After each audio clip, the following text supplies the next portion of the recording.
ষষ্ঠ গণবিজ্ঞপ্তির প্রাথমিক এবং চূড়ান্ত সুপারিশ সংক্রান্ত তথ্য। আজকে আমরা কথা বলবো 18তম নিবন্ধনের ষষ্ঠ গণবিজ্ঞপ্তি নিয়ে, যেখানে প্রাথমিক এবং চূড়ান্ত সুপারিশ কবে হবে এ বিষয়ে আমরা একটি বিস্তারিত ধারণা আলোচনা করব।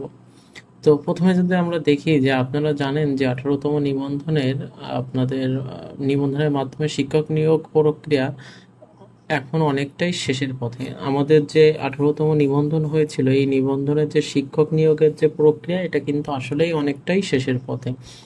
ইতিমধ্যে লিখিত এবং ভাইবা পরীক্ষার ফল প্রকাশিত হয়েছে। আমাদের কিন্তু লিখিত এবং ভাইবা পরীক্ষার ফল প্রকাশিত হয়েছে, এবং আমাদের যে ষষ্ঠ গণবিজ্ঞপ্তি, সেই ষষ্ঠ গণবিজ্ঞপ্তির আবেদনের যে প্রক্রিয়া, সেটাও কিন্তু সব মানে যে আবেদন করার যে সময় ছিল, এই সময়টা কিন্তু শেষ হয়েছে। এখন সবার চোখে প্রাথমিক এবং চূড়ান্ত সুপারিশের দিকে। অর্থাৎ হচ্ছে আমার ভিডিওতে অনেকে আমার কাছে জানতে চেয়েছেন যে প্রাথমিক এবং চূড়ান্ত সুপারিশ এই বিষয়ের জন্য আমি একটি ভিডিও তৈরি করি এবং সেখানে জন্য সবকিছু ক্লিয়ার করে বলি। এখন যদি আমরা আমাদের যে প্রাথমিক যে সুপারিশ, এই প্রাথমিক সুপারিশটা যদি আমরা একটু দেখি, আর প্রাথমিক সুপারিশের বিষয়ে বলতে গেলে যে আমি কয়েকটি বিশ্বস্ত সূত্রে জানার চেষ্টা করেছি যে ষষ্ঠ গণবিজ্ঞপ্তির অধীনে যারা ভাইবা দিয়েছেন তাদের প্রাথমিক এবং সুপারিশ খুব সম্ভবত 21 জুলাই, অর্থাৎ আমাদের যে জুলাই মাসের যে 21 জুলাই থেকে 26 জুলাই এর মধ্যে প্রকাশিত হতে পারে। অর্থাৎ আমাদের যে ষষ্ঠ গণবিজ্ঞপ্তিতে আমরা যারা আবেদন করেছি, এই ষষ্ঠ গণবিজ্ঞপ্তিতে যারা আবেদন করেছি এনাদের প্রাথমিক যে সুপারিশ, এনাদের প্রাথমিক সুপারিশ হচ্ছে 21 থেকে 26 জুলাই এর মধ্যে হতে পারে। তবে এটা এখনো আনুষ্ঠানিকভাবে ঘোষণা হয়নি। আমাদের কিন্তু এনটিআরসি এর যে ওয়েবসাইট, এখানে কিন্তু আনুষ্ঠানিকভাবে এই বিষয়ে যে 21 থেকে 26 জুলাই এর মধ্যে যে আমাদের যে প্রাথমিক সুপারিশ হবে, এই বিষয়ে কিন্তু কোনো কথা বলেনি। তবে আমি কিন্তু আগেই বলেছি যে আমি বিভিন্ন সূত্রে বিভিন্ন মাধ্যমে কিছুটা খবর পেয়েছি। তবে কিছুটা তারিখ আগ পিছু হতে পারে। এটা কিন্তু আমি আবারও বলছি যে এটা কিন্তু এক্সাক্ট কোনো তারিখ নয়। তবে আমি বিভিন্ন মাধ্যম থেকে যেটুকু জানতে পেরেছি সেটা আপনাদেরকে বললাম। তবে তারিখটা কিছুটা আগ পিছু হতে পারে।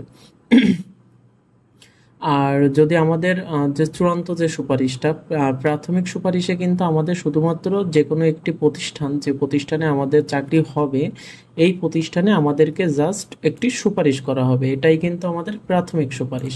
এবং এই প্রাথমিক সুপারিশের মানে মাঝ পর্যায়ে, প্রাথমিক সুপারিশের মাঝ পর্যায়ে অর্থাৎ চূড়ান্ত সুপারিশের আগে আমাদের কিন্তু পুলিশ ভেরিফিকেশনের গুরুত্বপূর্ণ বিষয়টি কিন্তু থাকবে। এখন পুলিশ ভেরিফিকেশন হবে, তারপরেই কিন্তু আমাদের যে চূড়ান্ত সুপারিশ, এটা কিন্তু আমাদের হবে। অর্থাৎ তাহলে আমরা বুঝতে পারছি, প্রথম আমাদের প্রাথমিক সুপারিশ হবে, দেন আমাদের হচ্ছে পুলিশ ভেরিফিকেশন হবে, তারপরে হচ্ছে আমাদের চূড়ান্ত সুপারিশ হবে।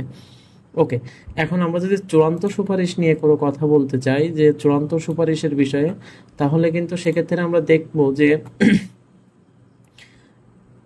এবার কথা হচ্ছে চূড়ান্ত সুপারিশ কবে হবে। এখন চূড়ান্ত সুপারিশ কবে হবে, যদি আমাদের প্রাথমিক সুপারিশটা, এই যে প্রাথমিক সুপারিশ, এই প্রাথমিক সুপারিশ যদি হয়, তাহলে 21 জুলাই থেকে 26 জুলাই এর মধ্যে কিছু একটা হবে আমাদের প্রাথমিক সুপারিশ। আর যদি আমাদের প্রাথমিক সুপারিশ না হয়, যদি আমাদের সরাসরি যদি চূড়ান্ত সুপারিশটা হয়, তাহলে সেক্ষেত্রে কিন্তু আমাদের আগস্ট মাসের প্রথম বা দ্বিতীয় সপ্তাহে চূড়ান্ত সুপারিশ প্রকাশ হতে পারে। তবে যতটুকু ধারণা করা যাচ্ছে যে আমাদের প্রাথমিক সুপারিশটা কিন্তু এবার হবে। এবং সেই বিষয়ে যদি আমরা একটু দেখি যে এবার কথা হচ্ছে চূড়ান্ত সুপারিশ কবে হবে, ধারণা করা হচ্ছে আগস্ট মাসের, এখানে কিন্তু আমি আবারও বলছি যে আগস্ট মাসের প্রথম বা দ্বিতীয় সপ্তাহে চূড়ান্ত সুপারিশ প্রকাশ হতে পারে। আর এখন চূড়ান্ত সুপারিশ কিন্তু আমাদের পুলিশ ভেরিফিকেশন বা এইসব সবকিছুর প্রক্রিয়া কিন্তু শেষ হয়েই কিন্তু আমাদের চূড়ান্ত সুপারিশটা হবে। কারণ হচ্ছে জেলার একটি বিভিন্ন জেলায় যে আর কি দেরি হওয়ার কারণ হচ্ছে, সেটা হচ্ছে বিভিন্ন জেলায় যে আপনার যে প্রশাসনিক যে কার্যক্রম প্রক্রিয়া যেগুলো থাকে, বা পুলিশ ভেরিফিকেশন, বা আপনার যে শিক্ষা প্রতিষ্ঠানে এই প্রতিষ্ঠানের বিষয়ে যে কার্যক্রমগুলো থাকে, এই প্রক্রিয়াগুলো সম্পন্ন করতে কিছুটা সময় লাগে। এখন এই সময়ের কারণেই কিন্তু এটা দেরি হতে পারে।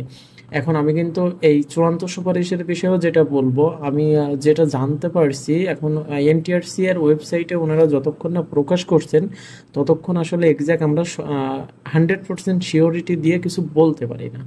কিন্তু তারপরেও আমি যেটুকু জানতে পেরেছি বিভিন্ন মাধ্যম থেকে বা বিভিন্ন সোশ্যাল মিডিয়া থেকে, যেভাবে হোক জানতে পেরেছি যেটুকু সেটুকু আপনাদেরকে জানালাম। তবে এটাই আপনারা এক্স্যাক্ট যে ডেট, এটা ধারণ করে আপনারা বসে থাকবেন না, কারণ এই ডেটটা আগ পিছু হতেই পারে। যদি সবকিছু স্বাভাবিক থাকে তাহলে মনে হয় যে আগস্ট মাসের প্রথম বা দ্বিতীয় সপ্তাহের দিকে আমাদের চূড়ান্ত সুপারিশ প্রকাশ হতে পারে। এখন আমাকে একটি ভাইয়া বলছিলেন যে পুলিশ ভেরিফিকেশন সম্পর্কে গুরুত্বপূর্ণ যে বিষয়গুলো, এগুলোর জন্য বলি আমি আপনাদেরকে। এখন পুলিশ ভেরিফিকেশনের ভিডিওটা করতে গেলে কি এই ভিডিওটা একটু বড় হয়ে যায়। এখন আমি আমার পরবর্তী যে ভিডিওটি করব সেই ভিডিওতে আমি পুলিশ ভেরিফিকেশন সম্পর্কে পুলিশ ভেরিফিকেশন সম্পর্কে টু জেড সব বিষয় আমি আপনাদেরকে জানাবো। আর ভিডিওটি দেখার জন্য অবশ্যই আপনারা আমার এই ইউটিউব চ্যানেলটি সাবস্ক্রাইব করবেন এবং লাইক করবেন, বেশি বেশি করে শেয়ার করবেন। আর আপনাদের প্রতিটি সাবস্ক্রাইব করার মাধ্যমে আমি আমার নিজের ভিডিও তৈরি করতে একটু বেশি অনুপ্রেরণা পাই। আর তাই আপনাদের কাছে একটি অনুরোধ, অবশ্যই সাবস্ক্রাইব করবেন। ধন্যবাদ।